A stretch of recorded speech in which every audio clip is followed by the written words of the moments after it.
नमस्कार, जोहार आप सभी साथियों का एक बार फिर से स्वागत है हमारे चैनल पीसीएस फाउंडेशन पे। और झारखंड जीके का आज तीसरा क्लास है और हमने 2 क्लास के माध्यम से बहुत सारे सवाल करने के प्रयास किए और उसके साथ व्याख्या भी हम लोग ने पढ़ा। आज उसी तरह हम लोग कंटिन्यू करेंगे और पढ़ेंगे।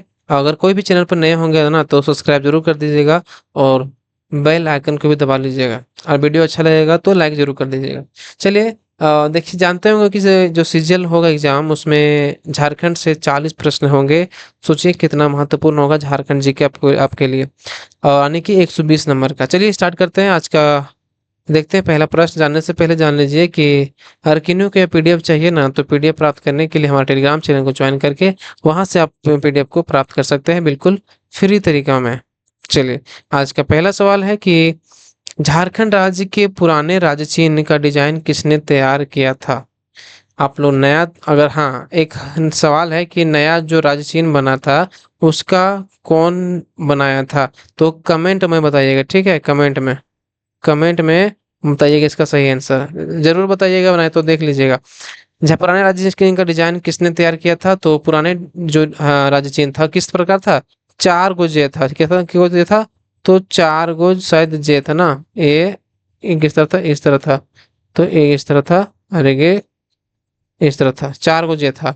तो किसने तैयार किया था? तो अमिताभ पांडे के द्वारा यह तैयार किया गया था। चलिए इसके बारे में थोड़ा जान जाते हैं कि जो झारखंड का प्रथम राज्य चिन्ह 4 जे अक्षर के बीच अशोक चक्र का डिजाइन अमिताभ पांडे ने तैयार किया था। चलिए अगला सवाल देखते हैं।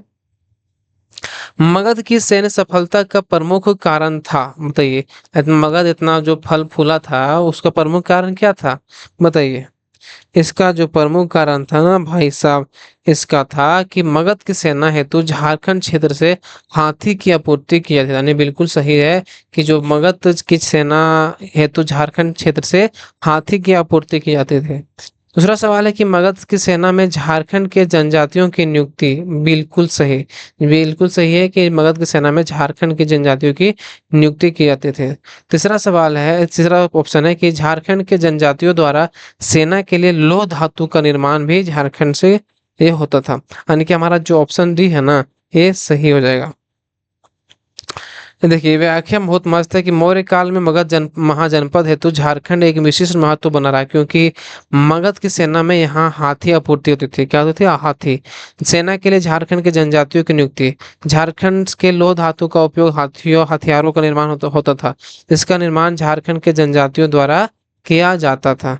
इंद्रवाहक नदी यानी ईब और शंख नदी के बीच जो क्षेत्र है वहां से हीरे प्राप्त किए जाते थे। याद रखिएगा। सोचिए।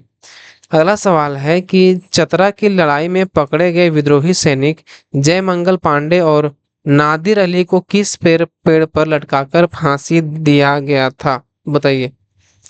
सवाल है कि चतरा की लड़ाई में पकड़े गए विद्रोही सैनिक जयमंगल पांडे और नादिर अली को किस पेड़ पर लटकाकर फांसी दिया गया था?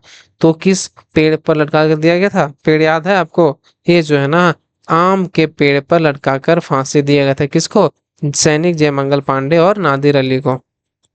जयमंगल पांडे और नादिर अली को चतरा की शहर की पश्चिमी सीमा पर स्थित एक तालाब के किनारे आम के पेड़ में फांसी पर चढ़ाया गया था।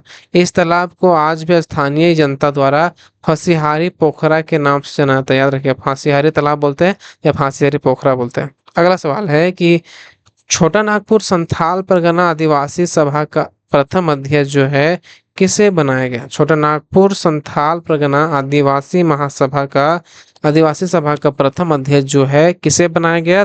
तो ये बनाया गया था वो किसको? ये थियोडोर सुरिन को यह बनाया गया था।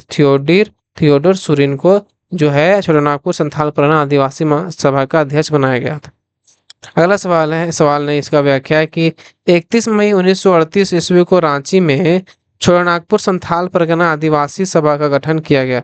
इसके प्रथम अध्यक्ष थे थियोडोर सुरिन, उपाध्यक्ष थे बंदीराम उरांव एवं पॉल दयाल इस सचिव चुने गए। समझे ना? 31 मई 1938 को रांची में छोटानागपुर संथाल परगना आदिवासी सभा का गठन किया गया। इसके प्रथम अध्यक्ष जो थे थियोडोर सुरिन, उपाध्यक्ष बांदीराम उरांव एवं पॉल दयाल इसके सचिव थे। याद रखेगा। पर ठीक है। झारखंड का पहला सुसंगठित और व्यापक जनजातीय विद्रोह कौन सा था? चलिए इसके बारे में बात करेंगे। कि झारखंड का पहला सुसंगठित और व्यापक जनजातीय विद्रोह कौन सा था? तो कौन सा था? यह था कोल विद्रोह। कौन सा विद्रोह? कोल विद्रोह था। इसके बारे में जानते हैं कि झारखंड में हुए जनजातीय विद्रोह में कोल विद्रोह का विशिष्ट स्थान था, क्योंकि यह झारखंड का पहला सुसंगठित और व्यापक जनजातीय विद्रोह था। अगला सवाल, हरि बाबा आंदोलन में झारखंड के किस समुदाय ने भाग लिया?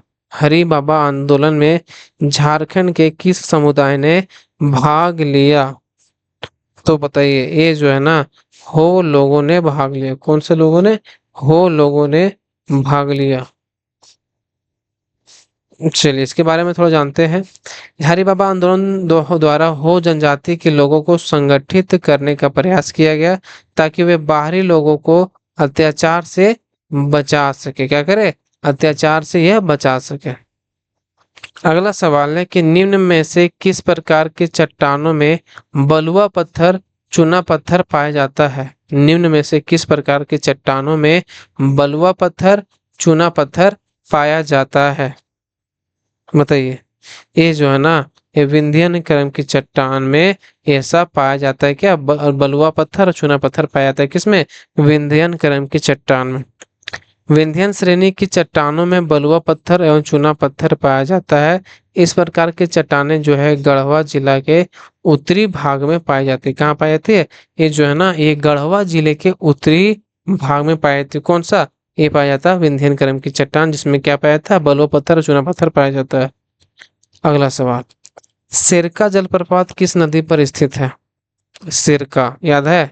ये जो सिरका जलप्रपात है ना भाई साहब, ये सिरका जलप्रपात आपका है सिरका नदी पर स्थित है। किस नदी पे? ये सिरका नदी पे यह स्थित है। सिरका जलप्रपात झारखंड के गुमला जिले के विशुनपुर में सिरका नदी पर स्थित है। कहाँ पे?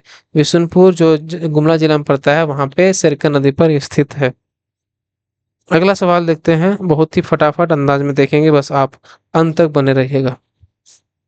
झारखंड की कौन सी मिट्टी नीस एवं ग्रेनाइट चट्टानों के अवशेष से बनी है, इसलिए कम उपजाऊ होती है? झारखंड की कौन सी मिट्टी नीस एवं ग्रेनाइट चट्टानों के अवशेष से बनी है, इसलिए कम उपजाऊ होती है? बताइए कौन सी मिट्टी? ये जो है लाल मिट्टी है ना, ये नीस एवं ग्रेनाइट चट्टानों के अवशेष से बनी है, इसलिए ये कम उपजाऊ। कौन सी मिट्टी? लाल मिट्टी। लाल मिट्टी नीस एवं ग्रेनाइट के अवशेषों से निर्मित होने तथा नाइट्रोजन, फास्फोरस और ह्यूमस की कमी होने के कारण इसकी उर्वरा शक्ति जो है यह कम है। इसकी उर्वरा शक्ति जो है ना, यह कम है। झूम कृषि पर आश्रित झारखंड की जनजाति कौन सी है? जो झूम कृषि पर जो आश्रित है, वो झारखंड की जनजाति निम्न में से कौन है? तो बताइएगा। ये जो है ना, ये मलेर जनजाति जो है, ये झूम कृषि पर आश्रित है। ठीक है ना, याद रखिएगा। इसके बारे में जानते हैं, झूम कृषि पर आधारित झारखंड की जनजाति मलेर, संथाल, सबर, कोरवा, पहाड़िया व ब्रजिया जो है, ये सब क्या? झूम कृषि पर आश्रित है। अगला सवाल है कि करमाली जनजाति के वधु मूल्य को किस नाम से जाना जाता है? बताइए, करमाली जनजाति जो है ना, के वधु मूल्य को किस नाम से जाना जाता है? तो किस नाम से जाना जाता है?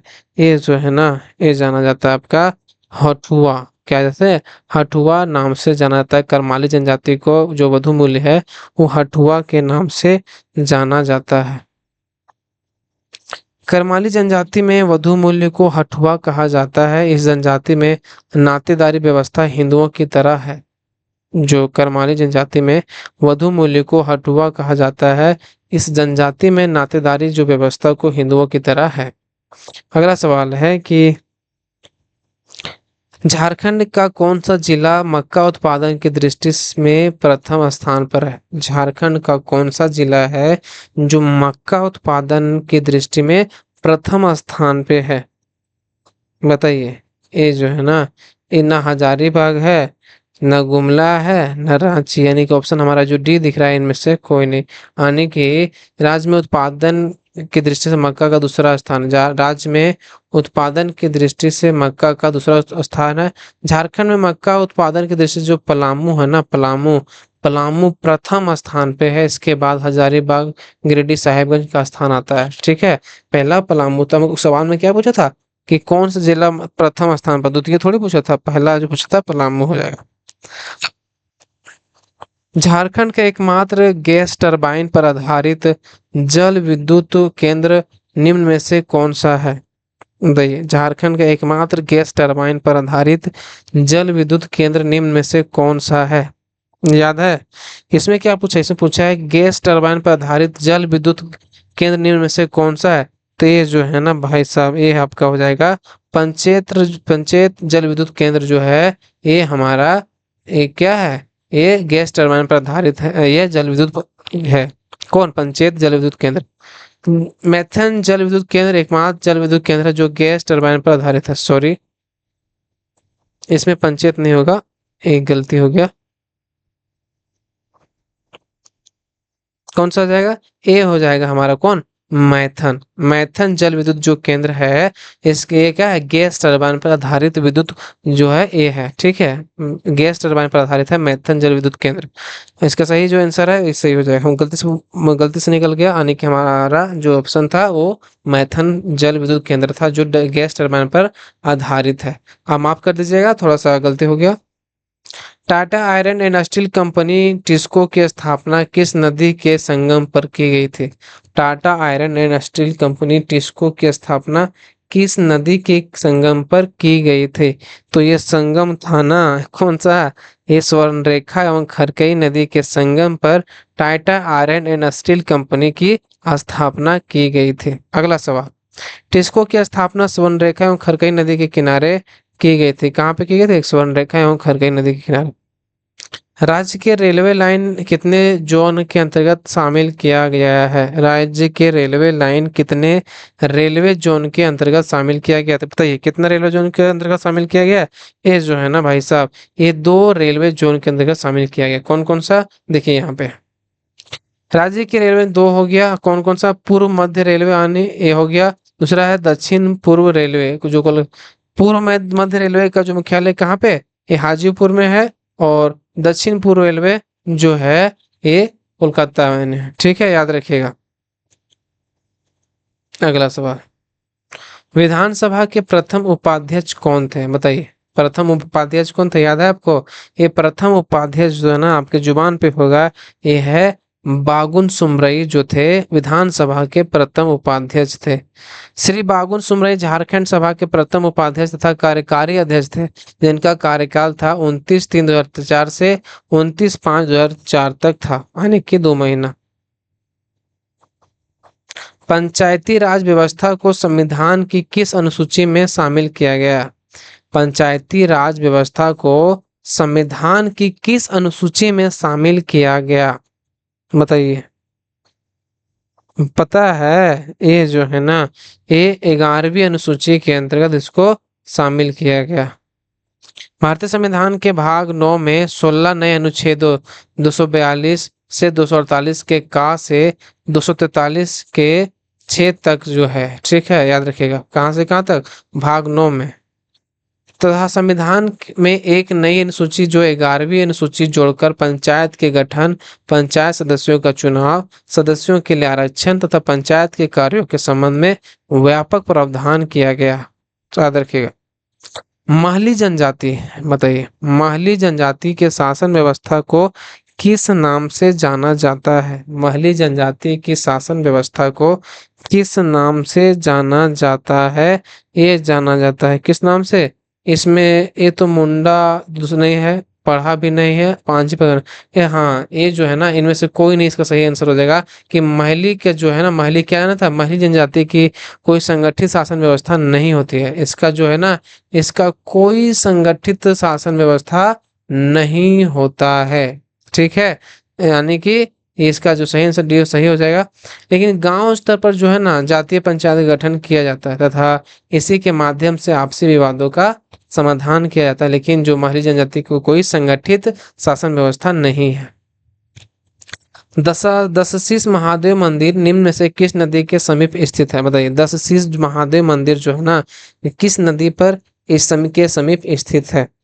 बताइए, इसका जो सही आंसर है ना, वो सोन नदी के समीप स्थित है। कहाँ पे? सोन नदी। अगला सवाल, दशाशीष महादेव मंदिर जो पलामू जिला के जपला के निकट सोन नदी के मध्य स्थित है। दशाशीष महादेव मंदिर जो है पलामू जिला के जपला के निकट सोन नदी के मध्य में स्थित है। अगला सवाल है, संथाल जनजाति में विवाह विषयक गीत निम्न में से कौन सा है? एक गीत से प्रश्न है कि संथाल जनजाति में विवाह विषयक गीत निम्न में से कौन सा है, बताइए। दौड़, लांगड़े, वीर सोरेन, डाहार, कौन सा है? ये जो है ना, ये है आपका संथाल जनजाति में विवाह विषय गीत जो है, ये कौन सा है? दौड़। कौन सा है? दौड़। संथाल जनजाति में दौड़ विवाह विषय गीत है लांगड़े जो है, लांगड़े, वीर सोरेन एवं डाहार संथाल जनजाति में एक लोकगीत है। लेकिन विवाह गीत जो है ना संथाल जनजाति में ये दौड़ है, और जो लांगड़े है, वीर सोरेन और डाहार संथाल जनजाति में क्या है? एक लोकगीत है। अगला सवाल, निम्न में से कौन सा लोकनाट्य भाई बहन के पवित्र प्रेम से संबंधित लोकनाट्य है? बताइए, निम्न में से कौन सा लोकनाट्य भाई बहन के पवित्र प्रेम से संबंधित लोकनाट्य है? कौन सा है? ये जो है ना, ये सामा चकेवा। सामा चकेवा याद रखिएगा। लोकनाट्य जो भाई बहन के पवित्र प्रेम से संबंधित लोकनाट्य है सामा चकेवा। सामा चकेवा लोकनाट्य भाई बहन के पवित्र से संबंधित है। निम्न में से कौन सा वाद है जो झारखंड का प्राचीन एवं अत्यंत लोकप्रिय वाद है? निम्न में से कौन सा वाद है जो झारखंड के प्राचीन एवं अत्यंत लोकप्रिय वाद है? तो कौन सा? ये है ना, कौन सा है? मांदर। कौन है? मांदर जो है, ये वाद जो है झारखंड का प्राचीन एवं अत्यंत अत्यंत लोकप्रिय वाद है। कौन? मांदर। इसे जो मांदर झारखंड का प्राचीन एवं लोकप्रिय वाद है, ठीक है, इसे लगभग सभी समुदाय बजाते हैं। सभी समुदाय इसको क्या करते हैं? बजाते हैं। तो निम्न में से कौन सा विधि महाविद्यालय निजी स्तर के है? बताइए, निम्न में से कौन सा विद्यालय विधि महाविद्यालय निजी स्तर के यानी प्राइवेट है? प्राइवेट पूछा है, बताइए कौन सा है? ये जो है ना, ये आपका हो जाएगा गिरिडीह विधि महाविद्यालय, राजेंद्र विधि महाविद्यालय, धनबाद विधि महाविद्यालय जो है ये निजी स्तर के विद्यालय है। इसमें और है, बताते हैं कौन। गिरिडीह पढ़ लिए, राजेंद्र पढ़ लिए, धनबाद विधि महाविद्यालय भी क्या है? निजी है। इमामुल हक विधि महाविद्यालय बोकारो भी क्या है? ये निजी स्तर के है। झारखंड विधि महाविद्यालय जो कोडरमा में है, ये भी जो है ये निजी विधि महाविद्यालय है। कोऑपरेटिव विधि महाविद्यालय जो पूर्वी सिंहभूम में है, जमशेदपुर में, ये क्या है? ये भी निजी महाविद्यालय, यानी कि हमारा 6 लगभग पढ़े हैं सब क्या है? ये निधि विधि जो है विधि महाविद्यालय जो निजी स्तर के है। दीपिका कुमारी किस वर्ष कॉमनवेल्थ गेम्स से भारत को 2 स्वर्ण पदक दिलाई थी? दीपिका कुमारी किस वर्ष कॉमनवेल्थ गेम्स से भारत को 2 स्वर्ण पदक दिलाई थी? कब दिलाई थी? ये जो सही आंसर है, ये दिलाई थी 2010 में। इसके बारे में थोड़ा जान जाते डिटेल तरफ से, ठीक है। दीपिका कुमारी का संबंध तीरंदाजी से है, याद रखिएगा। किससे संबंध है? तीरंदाजी से। ये झारखंड के रांची के रहने वाली। इनकी उपलब्धियां इस प्रकार, पहला क्या है? पहला है कि 2009 में कैडेट वर्ल्ड चैंपियन में गोल्ड मेडल। पहला 2009 में कैडेट वर्ल्ड चैंपियन में क्या किया था? Gold medal. 2010 में क्या है? 2010 में कॉमनवेल्थ गेम्स में 2 गोल्ड मेडल। कहाँ पे? कॉमनवेल्थ गेम्स में। 2012 में अर्जुन पुरस्कार। 2012 में इसको क्या मिला? 2012 मिला अर्जुन पुरस्कार। 2016 में पद्मश्री। इसीलिए हम बता रहे हैं ना कि देखे थे सिजिल में क्या पूछा था, पद्मश्री धोनी को कब मिला है। तो इसी तरह हम इसको बता दे रहे हैं, दीपिका कुमारी को 2016 में पद्मश्री मिला, 2012 में अर्जुन पुरस्कार मिला, और सर्वोत्तम रैंक प्रथम है। 2021 में विश्व कप महिला एकल में स्वर्ण पदक जो है, 2021 में विश्व कप महिला एकल में स्वर्ण पदक। अगला सवाल और लास्ट सवाल है कि नीलांबर पीताम्बर को निम्न में से किस स्थान पर फांसी दिया गया था? बताइए, नीलांबर पीताम्बर को निम्न में से किस स्थान पर फांसी दिया गया था? तो ये दिया गया था कहाँ पे? लेस्लीगंज। कहाँ पे? लेस्लीगंज में। नीलांबर पीताम्बर जब अपने परिवार के सदस्यों के साथ एक गुप्त स्थान पर भोजन कर रहे थे, जो जासूसों ने अंग्रेज को खबर दी और उन्हें पकड़ लिया गया, और संक्षिप्त मुकदमों के बाद उन्हें अप्रैल 1859 को लेस्लीगंज में फांसी दिया गया। कहाँ पड़ता है? पलामू में पड़ता है ना, याद रखिएगा। ये लेस्लीगंज में कब फांसी दिया गया था? 1859 में। ये सब गद्दार लोगों था। पैसा के लालच के चक्कर में ये अंग्रेजों को बता दिया कि वहां पे वो लोग कुछ कर रहे हैं, और जाके धाए धाए पकड़ लिया और जाके फांसी दे दिया गया था। ठीक है, चलिए मिलते हैं अगले वीडियो में। अगर वीडियो अच्छा लगेगा तो चैनल को सब्सक्राइब जरूर कर दीजिएगा, वीडियो को लाइक भी कर दीजिएगा, आपसे रिक्वेस्ट है, आपसे सभी कुछ उम्मीद है। चलिए मिलते हैं अगले वीडियो में, तब तक के लिए झारखंडी जोहार।